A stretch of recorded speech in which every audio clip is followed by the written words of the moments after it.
वो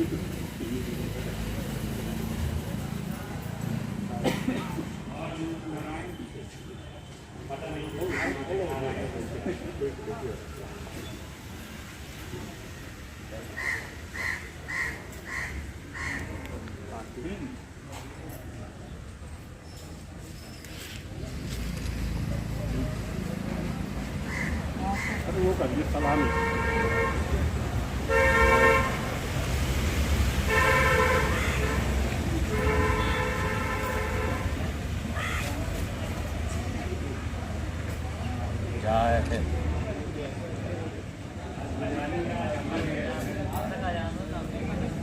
श्रीचंद पहुँचे।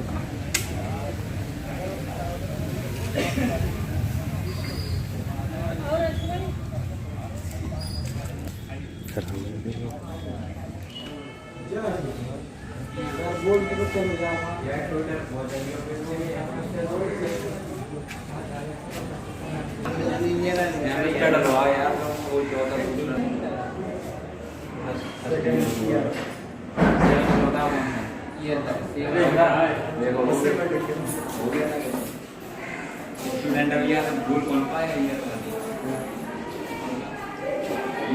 सेमेस्टर होते फर्स्ट ईयर का मतलब सेमेस्टर भी हो सकता और सेकंड भी हो सकता और तुमने मतलब 3 सेमेस्टर निपटा दिया इतना पता नहीं चला।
मोहन महाराजा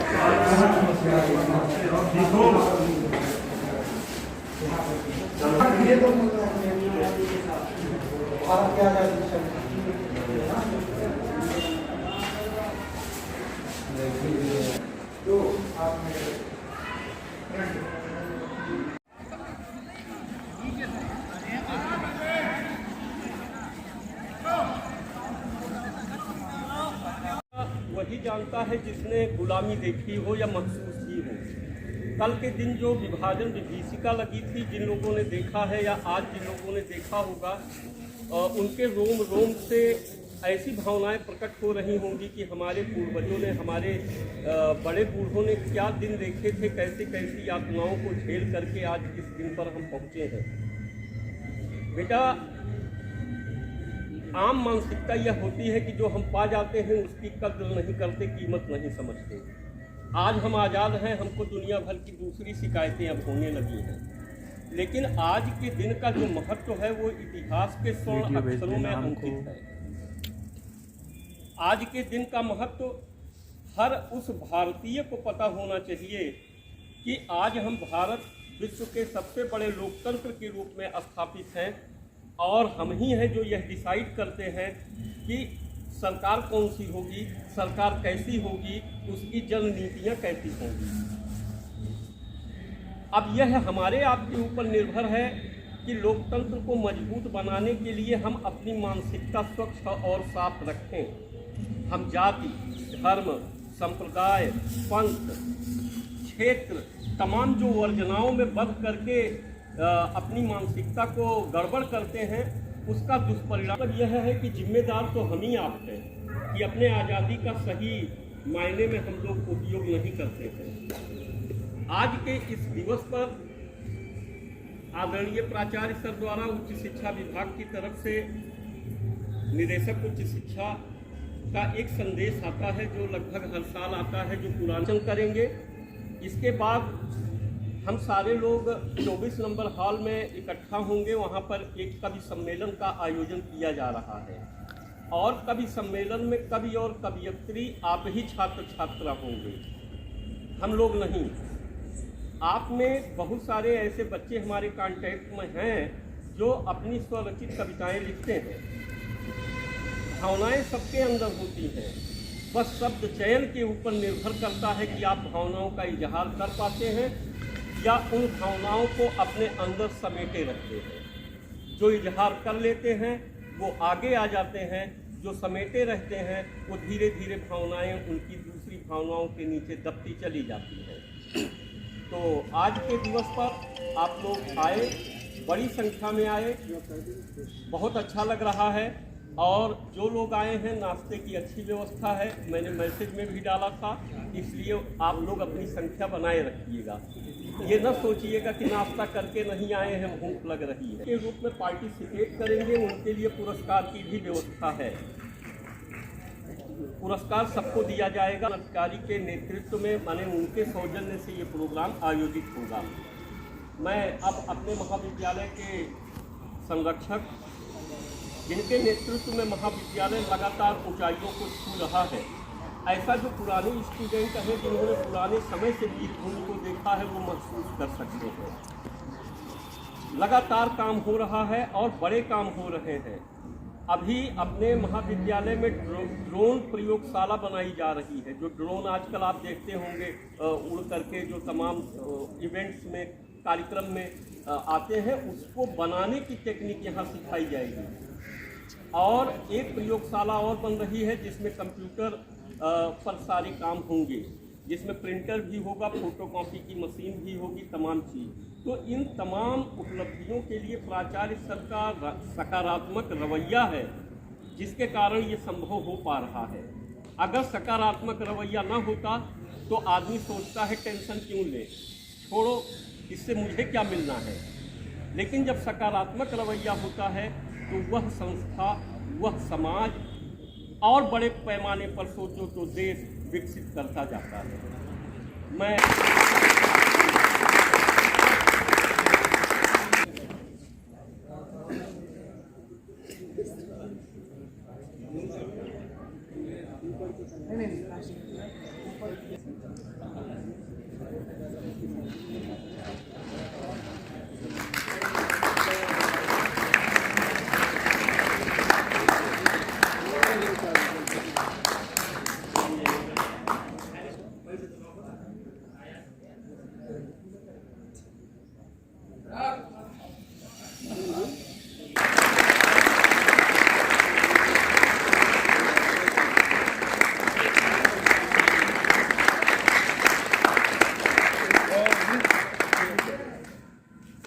राष्ट्रगान शुरू कर।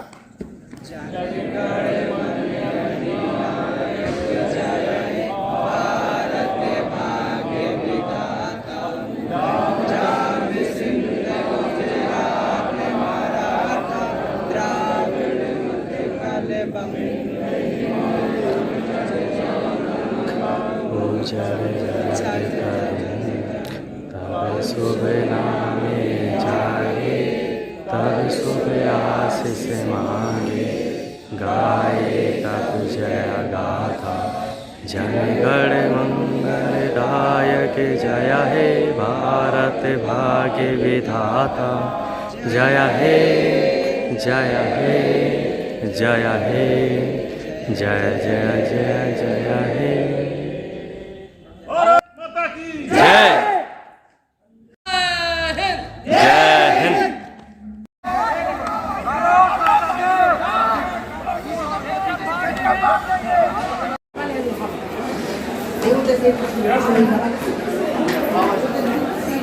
एवं महाविद्यालय परिवार के सभी लोग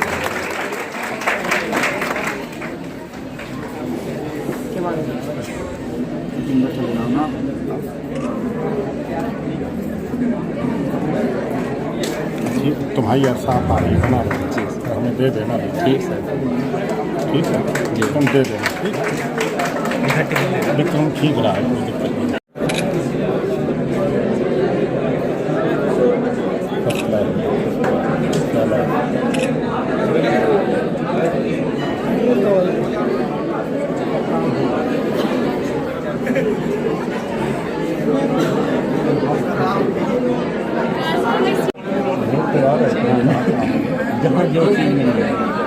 आराम से लगाइए, लाइए,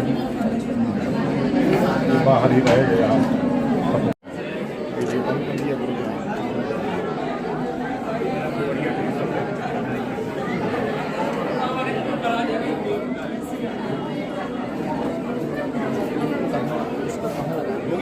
इसको सर नीचे इसी में वो लगाइए, है सर, यही हाँ हाँ हाँ, इसी में इसी में वहाँ से अलग से जहाँ जो चीज़ मिल जाए। आप आराम से लगाइए, लाइए, ये बाहर ही रहेगा आप।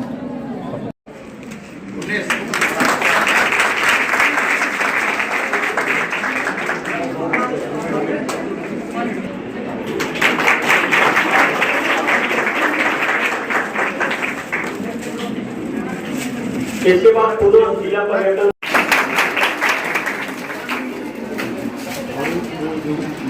बोलिए भारत माता की जय। भारत माता की आज 15 अगस्त और निश्चित तौर से हम सभी लोग यह पर्व बड़े ही खुशी हर्षोल्लास के साथ में मना रहे हैं।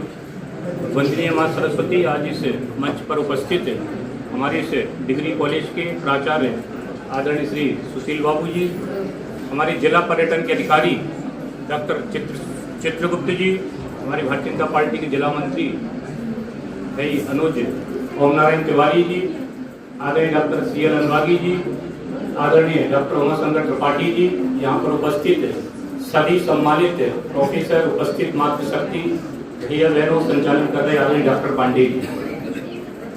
जैसा कि अभी यहाँ पे एक सबसे अच्छी अपने जिला पर्यटन अधिकारी डॉक्टर चित्रगुप्त जी का आभार प्रकट करूंगा कि आपने एक काव्य गोष्ठी का आयोजन किया जिसमें हमारे डिग्री कॉलेज के छात्र छात्राएं यहाँ पर उपस्थित हैं, वो पार्टिसिपेट होंगे और निश्चित तौर से अपनी प्रतिभा हमारे अंदर कितनी है, ऐसी जब छोटे छोटे मंच मिलते हैं उन मंच के माध्यम से हमें अपनी प्रतिभा का भी आभास होगा।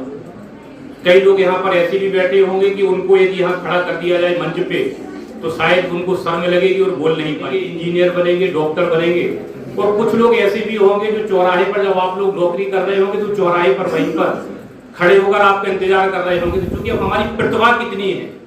कई लोग पार्टिसिपेट हुए होंगे, कई लोग सोच रहे होंगे, लेकिन ऐसे कार्यक्रम में जो मेरी व्यक्तिगत राय है कि हम लोगों को कहीं ना कहीं इसमें पार्टिसिपेट होना चाहिए ताकि हमें भी अपनी क्षमता के बारे में मूल्यांकन हो सके, हम अपना स्व मूल्यांकन कर सकें कि क्या हम दूसरों की क्रिटिसाइज भी कर सकते हैं, हम कुछ देश के लिए, अपने जिले के लिए, अपने क्षेत्र के लिए कुछ हम जानकारी भी दे सकते हैं, कुछ हम बता भी सकते हैं। यहाँ पर हमारी बहनें भी बैठी हुई हैं, निश्चित तौर से जानने के लिए आता है। अभी प्रिंसिपल साहब से बात हो रही थी कि बहुत बड़ा अपना बुंदेलखंड विश्वविद्यालय का सबसे बड़ा यह डिग्री कॉलेज है, जो गवर्नमेंट डिग्री कॉलेज, इसमें कोई एजुकेशन है। और निश्चित तौर से जब समय मिलता है, क्योंकि घर में आपको मालूम नहीं कि आपके माताजी पिताजी किस कठिन परिस्थितियों में करके आपको पढ़ा रहे हैं, लिखा रहे, ताकि आप हर परिवार का नाम रोशन करें, क्षेत्र का नाम रोशन करें और आगे आपका भविष्य उज्जवल में हो।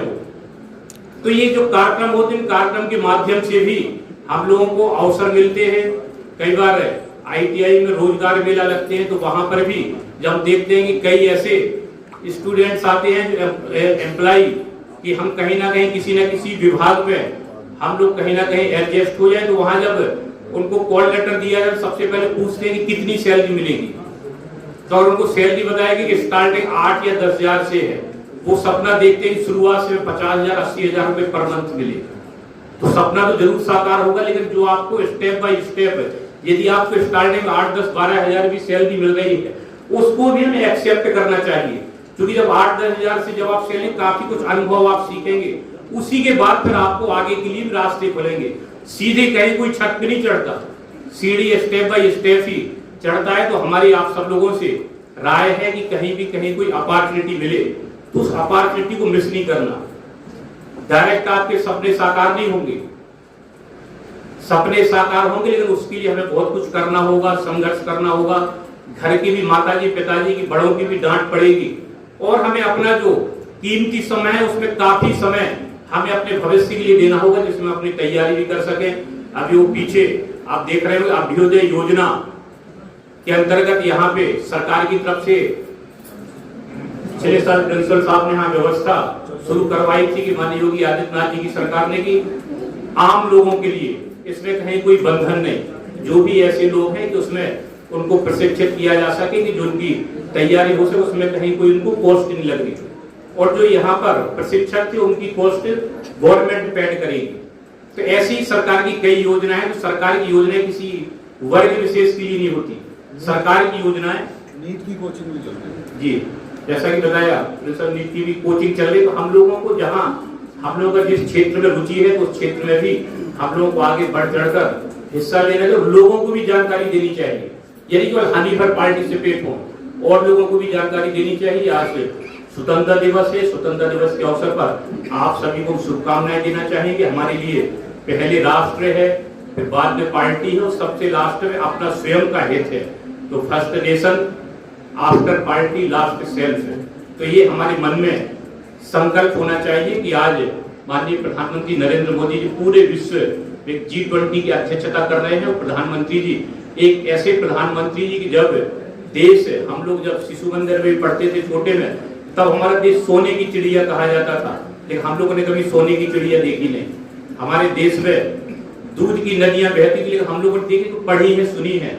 आज वह समय आ रहा है, आगे वाला समय, जो चूंकि G20 की अध्यक्षता हमारा देश कर रहा है, हमारे यशस्वी प्रधानमंत्री आदरणीय श्री नरेंद्र मोदी जी कर रहे हैं। हम सभी युवाओं के लिए यह एक अपने आप लोगों के लिए गौरवान्वित वाला क्षण। इसमें 135 करोड़ देशवासी, जिसमें हम और आप भी हैं, कि गौरवान्वित होते कि आज एक ऐसा प्रधानमंत्री मिला है जो अपने देश के एक वैभव वापस आए, इसके लिए संघर्षरत है। और निश्चित तौर से आप सभी लोग आदरणीय श्री नरेंद्र मोदी जी के जो उनका एक विजन है, जो कि अभी पहले के ये बता रहे थे 1947 तक सरकार जो रहती है उनका विजन रहता है कि कब तक उनका कार्यकाल है। लेकिन माननीय प्रधानमंत्री नरेंद्र मोदी जी का विजन है 2047 तक। तो 2047 तक अभी कितना समय है? अभी 2047 तक अभी लगभग 23 साल का भी अभी और 24-25 साल अभी और है। तो इसके लिए प्रधानमंत्री जी का विजन है। तो विजन वो हमारे आपके लिए, देश के कल्याण के लिए है। और निश्चित तौर से जब भी कहीं कोई अच्छा कार्य हो, उसकी हमको खुलकर प्रशंसा करनी चाहिए। जहाँ पे कार्य अच्छा ना हो, उसकी खुलकर हमको निंदा भी करनी चाहिए। ये चूंकि युवा शक्ति है, सुप्तावस्था में नहीं रहनी चाहिए। जब कहीं कोई अच्छा कार्य है तो उसको लोगों को भी जानकारी दे। यदि युवा सोएगा तो हमारा देश सोएगा, युवा जागेगा तो हमारा देश जागेगा। आज इस अवसर पर आप सभी लोग काव्य गोष्ठी का आयोजन है, बहुत ही अच्छा कार्यक्रम है। क्योंकि मैं भी पूरे समय तक रहता, लेकिन मेरी भी व्यस्तता है, पूरे 4 जिले का क्षेत्र है MLC के नाते, और भारतीय जनता पार्टी के जिलाध्यक्ष के नाते संगठन के भी कार्यक्रम पार्टी संगठन स्तर से भी चलते हैं। इसीलिए सम्मानित मंच से मैं क्षमा चाहूंगा कि पूरे समय तक नहीं रह पा रहा हूँ। लेकिन अपने सभी जितने भी यहाँ पे भैया बहन यहाँ बैठे हैं, आप सब लोगों से निवेदन करेंगे, जब कहीं कोई ऐसा प्लेटफॉर्म मिले, ऐसा मंच मिले, ये शायद ऐसा पहला कार्यक्रम पर्यटन विभाग की तरफ से हो रहा है जिसमें आप लोगों को मंच दिया गया कि आप लोग अपने मन की बात, कोई जरूरी नहीं। ट्रायल पे कई बार जब हम लोग गाड़ी सीखते हैं तो गाड़ी के सामने एल लिख दिया जाता है कि हम लर्निंग पे हैं। तो बहुत कुछ सीखने को मिलता है। यदि आप यहाँ से ग्रेजुएशन कंप्लीट करेंगे, इसके बाद पोस्ट ग्रेजुएशन कंप्लीट करेंगे, PhD करेंगे, उसके बावजूद भी बहुत कुछ सीखने को रहता है। यहाँ पर इतने बड़े बड़े विद्वान यहाँ पर ज्ञाता बैठे, फिर भी उनको सीखने की ललक रहती है। कोई भी नहीं कहता कि हमको सब कुछ आ गया और हम सब कुछ सीख गए। हमेशा पूरी जिंदगी भर कुछ ना कुछ सीखने का दौर रहता है। तो ये जिंदगी में सीखने सिखाने के दौर में हम लोग भी पीछे ना रहें। तो निश्चित तौर से हम सब लोग आगे बढ़ेंगे। और जो हमारी संकल्प है, पूरी तरीके से हम आत्मविश्वास के साथ में जिस संकल्प को अपने मन में दृढ़ कर लेंगे, तो निश्चित तौर से संकल्प से सिद्धि तक यात्रा वो हम ही को करनी है। यदि मन में कहीं कोई सपना है तो साकार हम ही को करने, इसमें कहीं कोई अगल बगल पड़ोस के लोग नहीं आएंगे। तो यदि मन में कहीं कोई संकल्प हो, जहां भी जिस क्षेत्र में कार्य करने का हो, तो निश्चित तौर से अपनी आत्मशक्ति इतनी मजबूत करिएगा कि जो हमारे मन में ध्येय है उस ध्येय तक हम पहुंचे। आप सभी लोगों को बहुत बहुत शुभकामनाएं, बहुत बहुत धन्यवाद।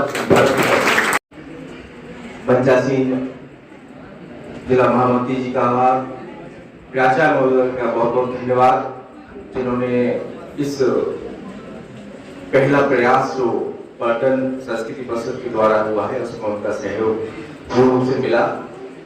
इस कार्यक्रम के लिए अभी कुछ दिन पहले ही मुझे आदरणीय भाई साहब MLC साहब से मुलाकात महाविद्यालय में हुई थी। उनकी मंशा युवाओं के प्रति विद्यार्थियों के प्रति जो मैंने महसूस किया, उसी से प्रेरित होकर आज ये युवा काव्य सम्मेलन का आयोजन किया जा रहा है। मैं इसलिए उनको इस प्रेरणा देने के लिए भी मैं दोबारा से आभार व्यक्त करता हूँ, धन्यवाद देता हूँ। आपकी ये सद्भाव वाली सोच इस जनपद के युवाओं के लिए निश्चित रूप से प्रेरणादायी रहेगी। आपके ही इस प्रेरणा से और प्राचार्य महोदय से मेरा अनुरोध भी है, मुझे अनुमति लेना चाहूंगा कि भविष्य में संभवतः अगले माहों में इस महाविद्यालय में बुंदेलखंड के इतिहास और पर्यटन पर राष्ट्रीय संगोष्ठी के लिए आप अनुमति दें, जिसके लिए बजट जिला पर्यटन संस्कृति परिषद ISHR से करवाना, मैं इसके लिए मैं प्रयास करूंगा। बहुत बहुत धन्यवाद। मंचासीन सभी अतिथियों का बहुत बहुत धन्यवाद, आभार। उनके स्वागत के लिए एक बिटिया है, बहुत अच्छा नृत्य करती है। स्वागत नृत्य के लिए मैं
जाएंगे।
आप सभी को स्वतंत्रता दिवस की बहुत बहुत शुभकामनाएं। इस अवसर पर मैं एक कविता प्रस्तुत करने जा रही हूँ जो हमारी देश की एक बेटी है जो अपने माता पिता से एक मांग कर रही है कि बेटी है वो माता पिता से मांग कर रही है कि माता पिता मैं भी महान से महान कर्म कर सकती हूँ अगर आप मेरा साथ दें, क्योंकि आप भी मेरे लिए ईश्वर तुल्य हैं और आप भी मेरे लिए ईश्वर तुल्य हैं और जल्दी आ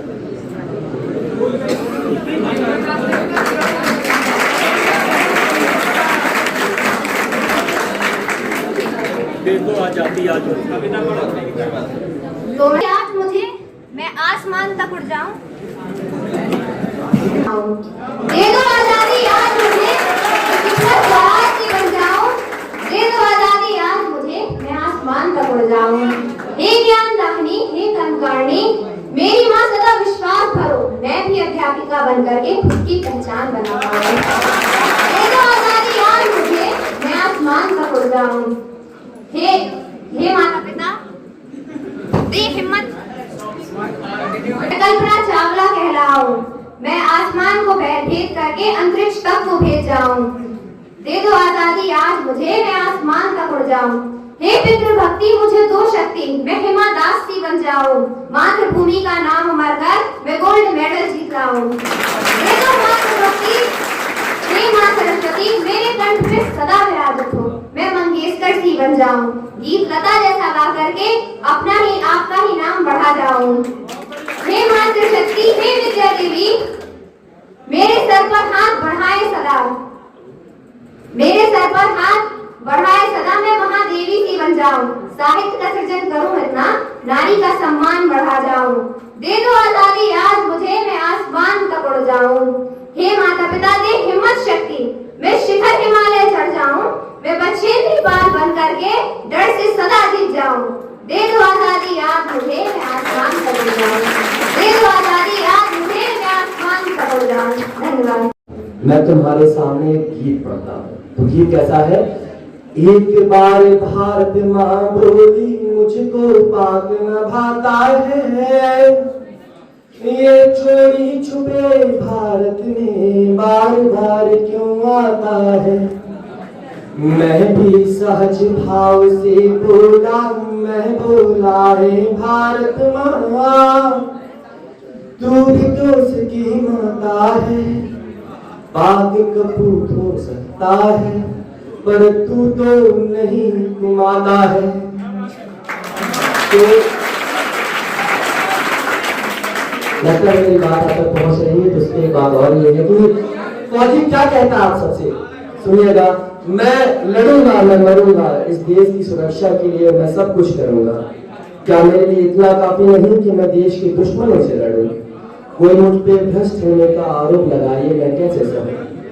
ये मेरा मतलब सीधे सीधे कुछ विश्वविद्यालयों से ऐसा है जो सेना के खिलाफ बोल जाते हैं। मुझे बड़ा गर्व है कि मेरा महाविद्यालय ऐसा है या मेरा महोबा ऐसा है कि आज तक कभी सेना के खिलाफ एक आवाज नहीं उठी। और बड़ा गर्व आप लोग पे है, कभी कभी सेना के पराक्रम पे प्रश्न आपने नहीं उठाए और सेना के पराक्रम पे आप सरकार इसके लिए आप सभी धन्यवाद करता हूं।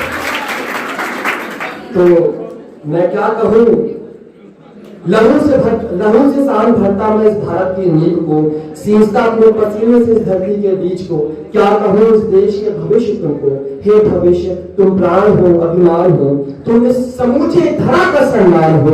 एक काम करो हे वीर, एक काम करो हे वीर तुम, जब मैं लौट कर तिरंगे में आऊंगा, ना फूल बरसा सको तुम, पर मुझ पे कभी ऐसे आरोप न लगाना कि मैं जीते जी मर जाऊं। तुम कहते हो सेना नौकरी है केवल, पैसे के लिए मैंने ये भोगी है। तुम कहते हो सेना नौकरी है केवल, पैसे के लिए मैंने भोगी है। पर क्या कभी सोचा तुमने, मैंने अपने बच्चों को त्यागा, अपने घर से दूर रहा, मेरी पत्नी ने क्या कुछ नहीं सहा। सुनो तुम हे वीर जननी, सुनो तुम हे वीर जननी, तुम्हारी कोख से जन्म लेकर फिर मैं वापस आऊंगा। तुम जाने देना फिर से फौज में मुझको, मैं फिर लौट कर अपने घर वापस आऊंगा।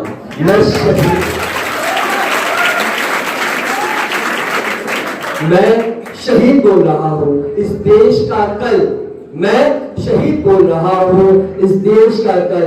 आज के वर्तमान और कल के भविष्य से कुछ दिल की बात बोल रहा हूँ, मैं शहीद बोल रहा हूँ।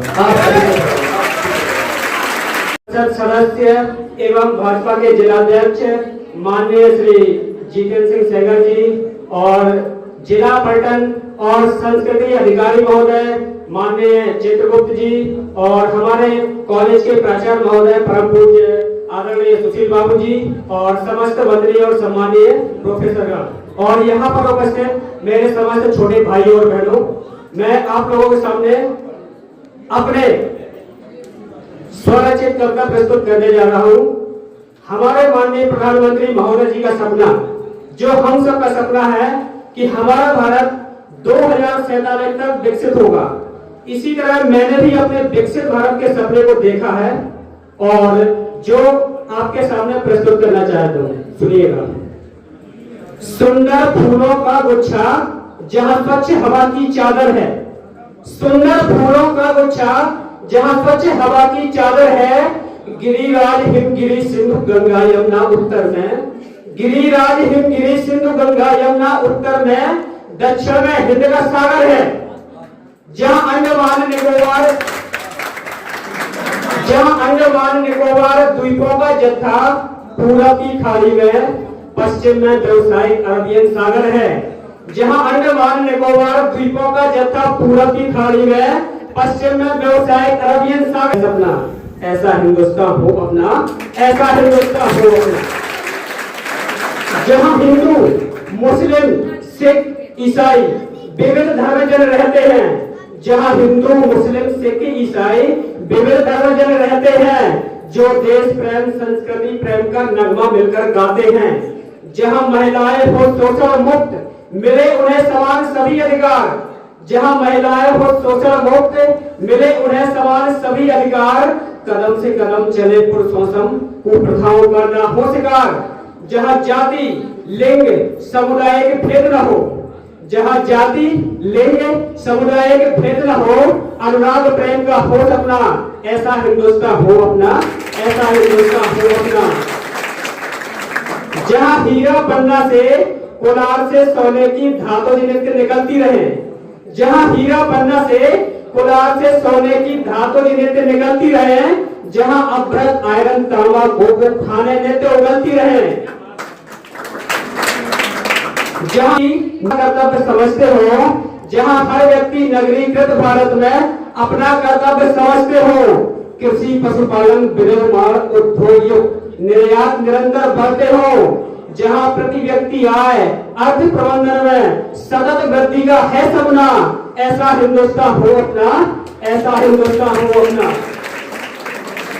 जहां शिक्षित शब्द और 100% साक्षर लोगों का हो समाज, जहां शिक्षित शब्द और 100% साक्षर लोगों का हो समाज, जहां वातावरण प्रदूषण से मुक्ति, गांव शहरों में साफ स्वच्छ का हो रिवाज, जहां शिक्षित सब वर्ग 100% साक्षर लोगों का हो समाज, जहां वातावरण प्रदूषण से मुक्ति, गांव शहरों में साफ स्वच्छ का हो रिवाज, जहां तकनीकी और विज्ञान प्रगति हो अति उत्तम, जहां तकनीकी और विज्ञान प्रगति हो अति उत्तम, जहां खोजों आविष्कार और शोधों के अवसर हो सर्वोत्तम, जहां रोजगार प्रशिक्षण के अवसर देकर स्वावलंबी भारत का है सपना, ऐसा हिंदुस्तान हो अपना, ऐसा हिंदुस्तान हो अपना, जहां स्वास्थ्य उपकरण चिकित्सकीय सेवा पर हो सदा ध्यान, जहां स्वास्थ्य उपकरण चिकित्सकीय सेवा पर हो सदा ध्यान, जहां कुष्ठ कुपोषण कोरोना कर्कट जैसे रोगों के हो त्वरित निदान, जहां कुष्ठ कुपोषण कर्कट जैसे जहां कुष्ठ कुपोषण कोरोना कर्कट जैसे रोगों के हो त्वरित निदान, जहां जनसंख्या स्थिर हो जल्दी, जहां जनसंख्या स्थिर हो जल्दी, संसाधनों का उचित प्रबंधन हो, जहां जनसंख्या स्थिर हो जल्दी, संसाधनों का उचित प्रबंधन हो, नीर समीर वन्य जीव का संरक्षण, हाइड्रोजन ईंधन का अभिनंदन हो, जहां वन्य नीर समीर का संरक्षण, हाइड्रोजन ईंधन का अभिनंदन हो, जहां सर्वहितों के कानूनों से निर्मित नव भारत का है सपना, जहां सर्वहितों के कानूनों से निर्मित नव भारत का है सपना, ऐसा हिंदुस्तान हो अपना, ऐसा हिंदुस्तान हो अपना, जहां देश के जवान किसान समस्त नौजवान, जहां देश के जवान किसान समस्त नौजवान राष्ट्र की उन्नति का रथ बने, देश के व्यवसायी श्रम श्रमिक वर्ग रथ के दो पहिया बने, जहां उड़ने के लिए धरा मिले, धरा से गगन तक विकास रूपी पथ मिले, जहां शासन प्रशासन मिलकर रथ के सायसी हुसैन बोल्ट से घोटक बने, जहां समस्त विद्वानों और दार्शनिकों और बुद्धिमानों को ऐसा हिंदुस्तान हो अपना, ऐसा हिंदुस्तान। मेरे काफी बात सुनने के लिए आप सभी का बहुत बहुत धन्यवाद। यहाँ बोलने का मौका दिया। सर्वप्रथम मां सरस्वती के चरणों में मैं नमन करता हूँ, वंदन करता हूँ। इसी के साथ साथ मंच पे आती समस्त अतिथिगणों का स्वागत करता हूँ, अभिनंदन करता हूँ। विश्वविद्यालय में आए हुए समस्त छात्राओं से एक अनुरोध है, कृपया शांति का परिचय दें, तत्पश्चात कुछ आपको समझ में आए। तो जैसे कि आज़ादी की 77वीं वर्षगांठ मनाई जा रही है, इसी के अवसर पर कुछ प्रेरणादायक कविताओं का भी सिलसिला जारी है। उसी क्रम में मैं एक प्रेरणादायक कविता मेहनत उसको बोलने का प्रयास कर रहा हूँ, जो कुछ गलतियाँ हूँ क्षमा करें। तो कविता की 2 लाइनें कुछ इस प्रकार हैं कि बिना मेहनत के जीवन का सपना, कि बिना मेहनत के जीवन का सपना साकार नहीं होता, कि बिना मेहनत के जीवन का सपना साकार नहीं होता, और केवल बातें करने से बेड़ा पार नहीं होता, और केवल बातें करने से बेड़ा पार नहीं होता। कि लक्ष्य अगर हासिल करना हो, कि लक्ष्य अगर हासिल करना हो तो खुद को तपना होगा, कि लक्ष्य अगर हासिल करना हो तो खुद को तपना होगा। भीड़ में खुद को ना दिखने के खातिर, भीड़ में खुद को ना दिखने के खातिर खुद से खपना होगा, कि झूठ मूठ के सपनों से सच का श्रृंगार नहीं होता, और केवल बातें करने से बेड़ा पार नहीं होता, बेड़ा पार नहीं होता। कि मिली सफलता जिनको भी वो रातों रात नहीं पनपे, कि मिली सफलता जिनको भी वो रातों रात नहीं पनपे। कठिन परिश्रम मंत्र था उनका, कठिन परिश्रम मंत्र था उनका, कठिन परिश्रम मंत्र था उनका, और संयम था मन पे, और संयम था मन पे। के मन में एक संकल्प जगाओ, कि मन में एक संकल्प जगाओ, जान फूंक दो लाशों में, कि मन में एक संकल्प जगाओ, जान फूंक दो लाशों में। जीवन में कुछ ऐसा कर जाओ कि नाम रहे इतिहासों में, जीवन में कुछ ऐसा कर जाओ कि नाम रहे इतिहासों में। कि बिना कर्म के हाथ की, के बिना कर्म की हाथ की लकीरों का कोई सार नहीं होता, और बिना मेहनत के जीवन का सपना साकार नहीं होता, बिना मेहनत के जीवन का सपना साकार नहीं होता। कि तन की सुंदरता कटती है, कि तन की सुंदरता करती है समय की तेज कटारी से, कि तन की सुंदरता करती है समय की तेज कटारी से, और मन की सुंदरता बढ़ती है मेहनत की तैयारी से, और मन की सुंदरता बढ़ती है मेहनत की तैयारी से। कि वह दीवारें ढह जाती हैं, कि वह दीवारें ढह जाती हैं जिनका कोई आधार नहीं होता, और केवल बातें करने से बेड़ा पार नहीं होता, केवल बातें करने से बेड़ा पार नहीं होता। जय हिंद, वंदे मातरम। धन्यवाद। बहुत सुंदर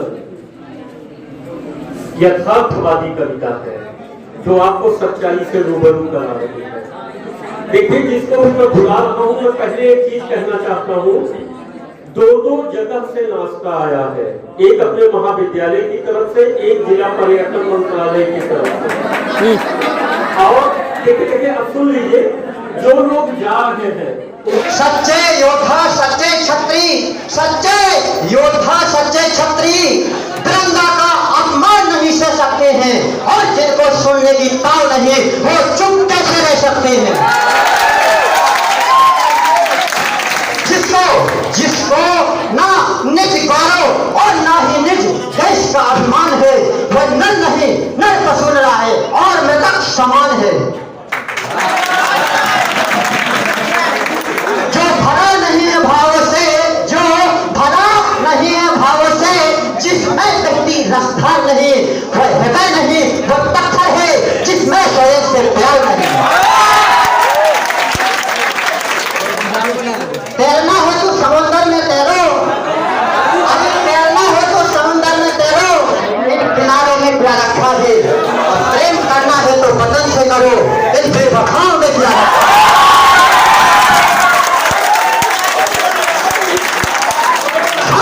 हम हिंद में दुश्मन को घुसने नहीं देंगे, हम हिंद में दुश्मन को घुसने नहीं देंगे। अरे हम शेर हैं, हम शेर हैं, दिल्ली को रुकने नहीं देंगे। और वीरों से भरी है मेरे देश की धरती, वीरों से भरी है मेरे देश की धरती, कभी अपना प्यारा तिरंगा झुकने नहीं देंगे, कभी अपना प्यारा तिरंगा झुकने नहीं देंगे।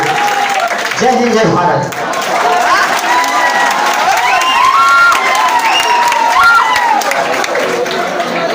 मैंने जैसा पहले बताया था कि रामलीला में ये लक्ष्मण की भूमिका निभाते हैं, और मुझे लगता है वही आत्मा एक फिर घुस गई है ना।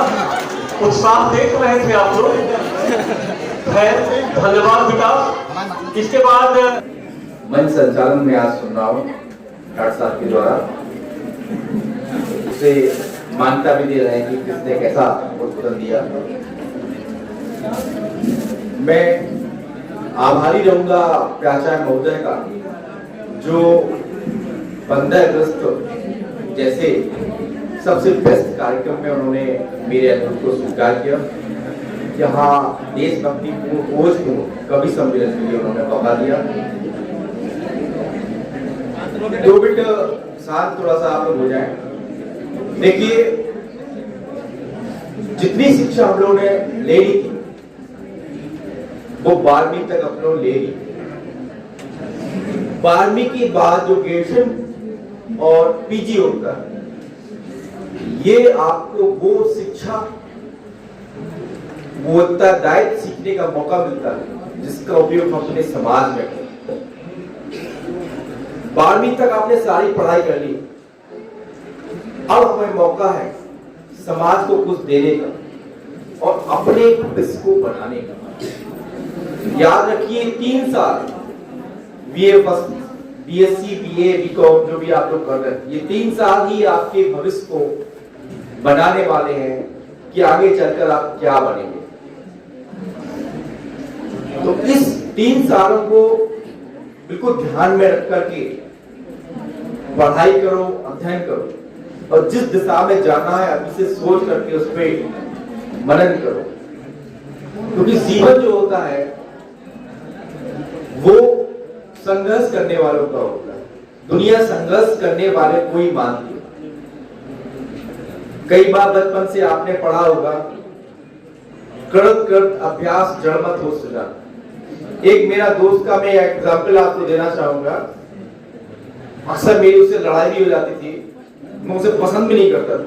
अब देखिए, बदहता भी साथ था, लेकिन आज मैं उसकी तारीफ इसलिए कर रहा हूं, 2 हाई स्कूल में फेल हुआ 2 बार।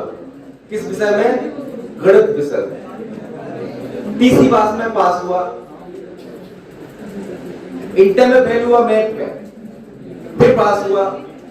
बीएससी की 2 बार फेल हुआ मैथ की वजह से। अभी फिर क्या लिया? मैथ ही लिया, फिर मैथ लिया। ये मैथ नहीं होता है, छोड़ो। झांसी में कॉलेज में था शायद। उसके बाद उसने क्या किया? कंपटीशन की तैयारी की। जब नहीं लगातार तैयारी की तो कंपटीशन की कोचिंग उसने कर ली। और कोचिंग भी किस चीज की? पढ़ाना शुरू किया बच्चों को, अर्थमेटिक और रीजनिंग। उसके पढ़ाई में बच्चे सिलेक्ट हुए, अंत में खुद भी सिलेक्ट हो गया LIC में बहुत अच्छे पद पे। और किसकी दम पे? गणित की दम पे। जो इसका विषय है वो इसका गणित है। तो अपनी कमजोरी को ये ना समझो ये कमजोर। जैसे मुझे गणित के पेपर के दिन 2 दिन पहले बुखार आ जाता था। इंटर में गणित तक रहा तो फिर मैं अंत में गणित छोड़ दिया। पापा ने कहा इंजीनियर बनो, हमने कहा डॉक्टर बनेंगे। तो उन्होंने कहा जब तैयारी करने जाओ, मैंने नहीं, मैं तैयारी में BA में एडमिशन। तो 1 साल उन्होंने गुस्से होकर एडमिशन नहीं करवाया। अगली साल ने कहा चलो बाहर में जाओ, तुम घर पे रह रहे हो, उससे अच्छा तुम एडमिशन करो। गए तो विषय लिए इतिहास, मनोविज्ञान, दर्शन शास्त्र। ऐसे विषय दर्शन शास्त्र का तो इंटर में लेक्चर, PG में तो लेक्चर के लिए नौकरी नहीं निकलती है। क्यों सर? ऐसे ही ना, तर्क शास्त्र की निकलती है, लॉजिक की निकलती है। बहुत कम पद होते हैं। कंपटीशन की तैयारी करने गया तब भी दर्शन शास्त्र ले लिया मेंस में, प्री में। तो अंत में फिर होता है कॉलेज में MA किया, PhD की और मन लग गया इतिहास में। तो खाली आप लोग से ये निवेदन मैं करना, निवेदन के अनुरोध है और आपके भविष्य के लिए मैं अनुरोध कर रहा हूँ कि 3 सालों को हंसो खेलो, लेकिन अपने भविष्य के, क्योंकि आपके भविष्य ही देश का भविष्य, आपके सबसे बड़ी बात आपके परिजनों का, आपके घर के लोगों का भविष्य। याद रखो, जब आप यूनिफॉर्म पहन के घर से निकलते हो तो मम्मी और पापा की निगाह मन में एक ही बात आती है, ये हमारा बच्चा जरूर कुछ बनेगा। जब आप स्कूल से घर से निकलते हो, सुबह पराठा खा रहे होगे, नाश्ता करके ड्रेस पहन के, तो मम्मी पापा के दिमाग में आता है ये लड़का हमारा कोई अधिकारी बनेगा या कुछ बड़ा बनेगा। यही सोच होती है, क्यों भाई? होती कि नहीं होती? तो उनकी सोच को बनाए रखो, यही आपसे अनुरोध है। दूसरी बात, आप लोगों के लिए चाहे वो इतिहास और पर्यटन की संगोष्ठी हो, चाहे और सबसे अच्छी बात हमारा युद्ध पर्यटन क्लब है, वो हर महाविद्यालय में स्थापित हो रहा है। सब जो पर्यटन के क्षेत्र में अपना योगदान देना चाहते हो, पर्यटन को इंटरेस्ट रखते हो।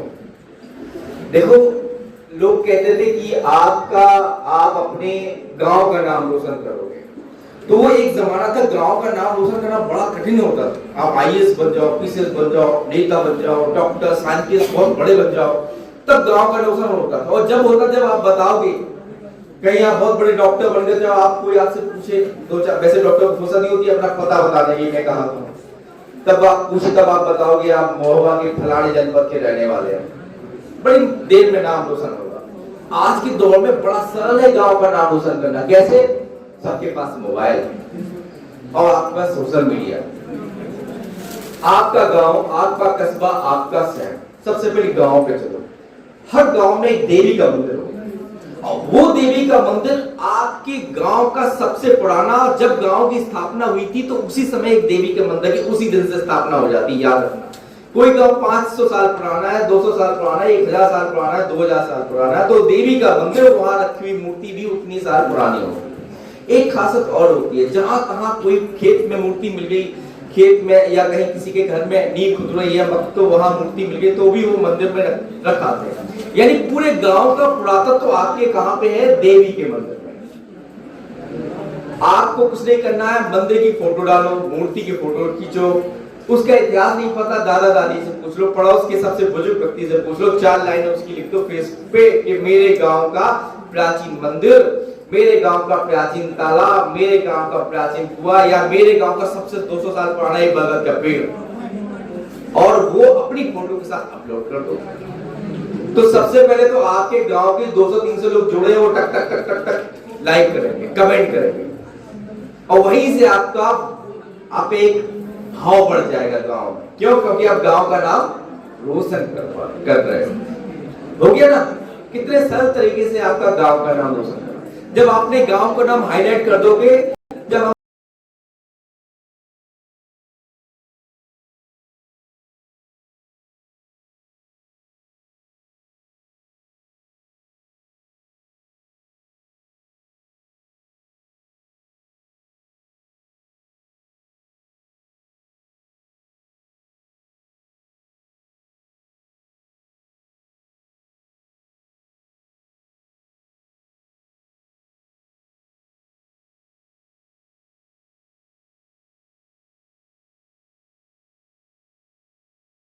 हम धन्यवाद, आभार। क्षेत्र में आगे कैसे बढ़ाया जाए, लेकिन इस पर काम